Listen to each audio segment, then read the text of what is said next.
Hear NFL legends, players, coaches, and media members from around the country sharing their insights and stories with us year-round. Here on Thursday night, Tailgate. And now back with us here on Thursday Night Tailgate is John Luke. You know John as one of the guest auctioneers on A&E show Storage Wars. He's from North Harlem, New York. He's a big Jets, Yankees, Rangers, and Knicks fan, maybe sprinkling a little Giants too. Traveled all over the country doing auctions for charities, big companies, estates, and like I say, on A&E series Storage Wars. And he's met a lot of celebrities, athletes, and executives along the way. Last few times he's been on the show, we've had such a wonderful time, and we are honored that he is back with us again tonight here on Thursday Night Tailgate. Hey, John, Chris, and Bob, thanks for coming back on the show. Hi, John. Hey, guys. Thanks for having me on the show again. Love the show. We had a great interview with Lee Steinberg. I loved it. And I have to tell you, I love Tony Collins' picks. And your Steelers are bringing it right to the Panthers right now. Yeah, I'm excited about what I'm seeing going on over my shoulder. So thanks for mentioning that. So, John, we got to start our time with you by getting your thoughts on your Jets. 3-6 currently, and it looks like And what do you think? I think one year when I'm doing an interview with you guys, I'll be happy. You're not sure when that year will be? Yeah, well, maybe in 3 years. my poor Jets, it just kills me to watch them. It's great that we got Sam Darnold at quarterback, but I don't know if we should have had him in. I think we should have kept Teddy Bridgewater, personally. Yeah. So, from what you're seeing from Darnold, are you seeing some glimmers of hope that, this kid's struggling a little bit, but boy, it sure looks like, to your point, a couple of years from now we might have something? What's your thoughts on what you've seen from him? The guy is going to be a star, definitely. However, with Jets management, they need to put the pieces around him. And, I hate to say it, my personal feeling is I think they need a new head coach. But, that's like listening to sports radio in New York, that's a 50-50, Some people say give him a chance, and some people say he's had enough chances. I'm of the camp that he's had enough chances. And John, one of the things that when you look at the Jets as a both sides of the ball, the offense seems like, to your point, they need to give him something else, a couple of wide receivers and a running back. They just don't have the pieces to really see what his true potential is going to be. On the opposite side, Jets defense hasn't really been all that bad. I don't know. Give me your thoughts on what you're seeing from the defense. Well, I think Bowles has been calling good defensive calls. I mean, the Jets defense, they can be a playoff defense, but it's just hard when the offense keeps turning over the ball and they're on the field all the time. You wear down. 5 questions for John? Great to speak with you again, John. And we had Burgess Owens on recently, the old defensive back from the Jets, and we talked a lot about the old days, John, about playing in Shea Stadium and even the Meadowlands and just the franchise back in the day, and name it. And I know you as a Jet fan and growing up watching New York football, we're familiar with name it, his exploits and everything, and playing at Shea. We talked about the wins there and everything. Tell me about your memories of the old Jets in those days and how it's changed over the years. Well, I had season tickets to the Jets when they were at Shea Stadium back in the day. And let me tell you, you used to have to put newspaper in your shoes and newspaper on the concrete because, you think Green Bay is cold? You've got 0 degrees with 30, 40 mile an hour winds. It was freezing. It was old time football. And it was exciting. Joe Namath made it exciting. It's sad that he got injured so much, but it was fun to watch. And then when they went to the Meadowlands, I kind of got a little upset because I had really good seats at Shea Stadium, and all of a sudden I went from the 45-yard line to behind the end zone. And I said, you know what? That's it for me. I'll be watching it on TV. And as a New Yorker, they play in New Jersey. And I don't want to tell you, and it's not an easy trip going through the tunnel and going to the game. So I'm more of a watch the Jets on TV guy now. John, I just want to switch it over to baseball for a bit. You're just how you watched the last season and your attitude about baseball in New York now? Where do you see it going? Do you like the way these teams are shall we say, big swingers now? And I think the Red Sox taught us a lot about disciplined hitting. What do you think a team like the Yankees is going from here? Well, I have to tell you, I'm pretty optimistic. You remember, they won 100 games this year. Yes, and you know, my hat's off to the Red Sox. They had a tremendously great season. You know, they beat us by 8 games. They beat us in the playoffs. But, you know, you could see they had a better team. And a couple of our players really, you know, didn't play up to what, you know, the potential was. And you had, you know, Sanchez, he was out for a couple months, and he was never the big bopper or hitter that they thought he was going to be this year. But the potential coming up, to be honest with you, I think the Yankees are going to open their purse strings this year. They're going to get about 3 pitchers. They re-signed Sabathia as insurance. And let's see if they go for Machado. I don't think no way they're going to get Harper. But because of the injury to Didi Gregorius, I think they might go for Machado. It's going to be interesting.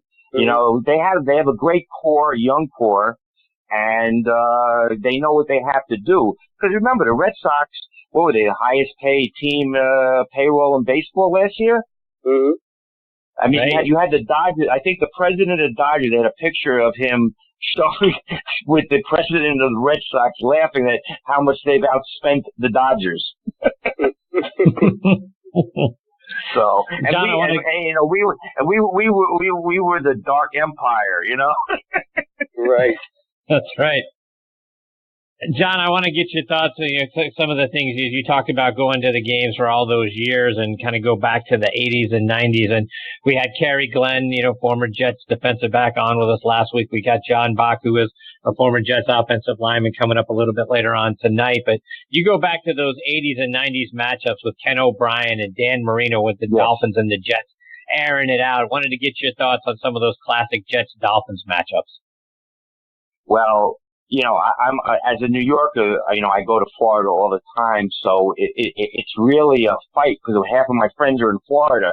So even to now, but back in the day, it was always, you know, we're going to kill you, you're going to kill us. And, you know, what was the score going to be? 35-33? You know, it's just, they aired it out. Dan Marino, unbelievable quarterback. And I've been fortunate enough to meet him a few times, speak with him. He's really a great guy. Super talented, and you know, what do you have, Dan Marino or Ken O'Brien? Okay, that's Dan Marino. you know, he's gonna win. I mean, and he had the pieces to go with it. The Jets never had those pieces with Ken O'Brien. You know, he was a good quarterback, but you know, Dan Marino is Dan Marino. Right. So they were fun. They were fun games to watch. I'll put it that way. So, John, thinking back at all the different games that you've been to or watched or been a part of, talk about what are some of your favorite Jet games that you got to see?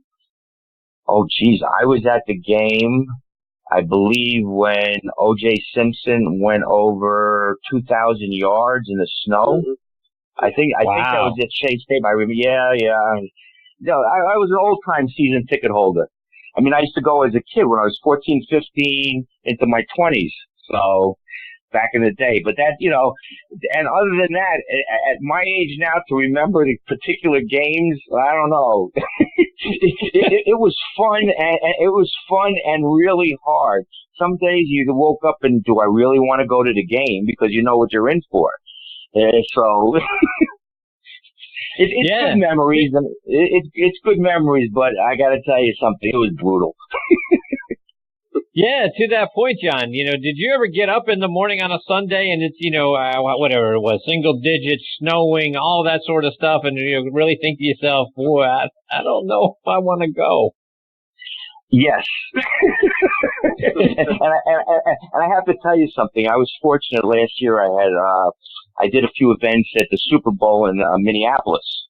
I was down there, and all we were saying is, we can't wait till next year in Atlanta.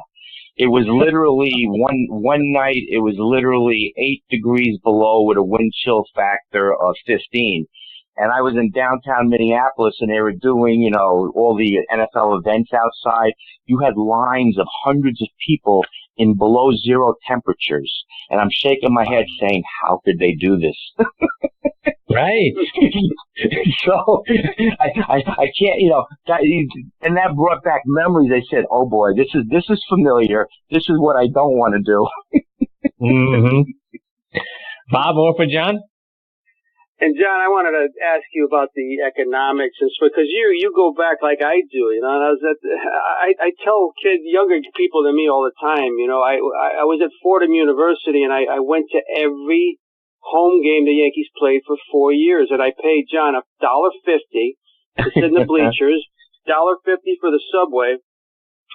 And, my mother would throw a $10 bill at me on the weekends and say, go back to Fordham and have a blast. And, I'd have enough money to eat, go to a few games. And it's crazy how that's changed over the years. And we didn't know how lucky we were, John. I mean, now when you go to a game, you got to think of, should I go to a game or should I go on vacation in lieu of it? That's how crazy it's It's really, I have friends like that have 2 or 3 kids. They have to think that way. But I know it's progress, and I know these guys have to compete, and it's bigger business now than it ever was. But you must think about those days often.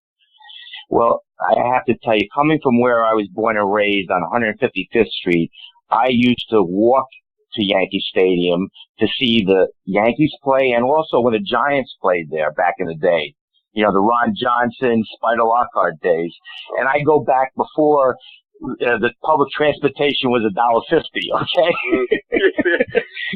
But my mom gave me $10, and I thought it was like going on vacation, as you put it, because that's a couple hot dogs, sodas, and what do you want to get? A program. So and I've been fortunate now. When I go to a few games, I'm going as a guest because I'm looking at these prices. And I'm saying, are you kidding me?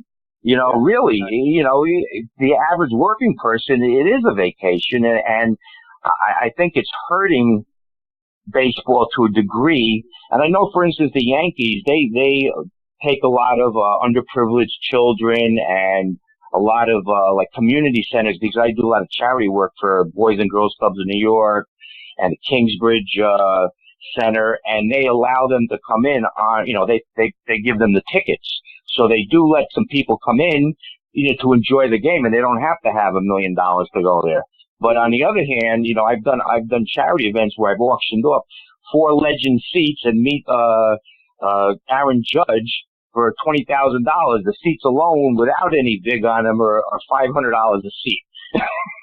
$500 a seat to see a baseball game? I mean, my God. And you're not talking a good team. John, before we let you go, what are some events you've got coming up where our listeners might have a chance to either come by and say hi or see you or watch you on TV? Well, let me personally invite you guys. You guys are in Atlanta, aren't you? Yes, I am.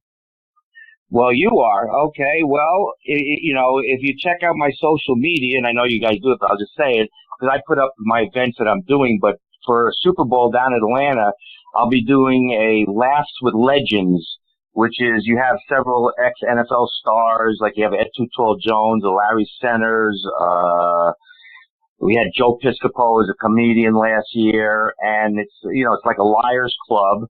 And then we also partial proceeds go to a charity.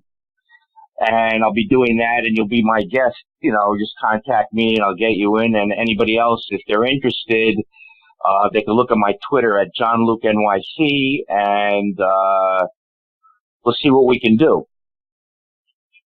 Well, we certainly look forward to that. Yes. Yeah, you'll have fun. It's really fun. I've done it about 5 different occasions around the country, and everybody enjoys it. So, John, before we let you go, let our listeners know, as you just gave out your Twitter handle, how else can they stay up to date with the great things you're doing on social media? Well, through Twitter, as I said, and it's the same handle on Facebook and Instagram. That's basically what I do. And, hey, if you guys want to give me a shout out, say hello. I like to speak to everybody who wants to speak to me. There you go. There you go. Well, John, it's always a lot of fun when we get to have you as part of the show. We hope you'll come back, hopefully before the Super Bowl, and let's talk about that and the great things that you do in between now and then. But you're always so much fun. Thank you for being here. Well, thank you for having me. I have a great time, and you guys have a great show. and much success to you guys, okay? You have a good night. Sure. God Thanks, bless. John. All right, take care, John. Thank you. Okay, bye-bye. That's the great John Luke. And again, you can follow him on Twitter at John Luke NYC.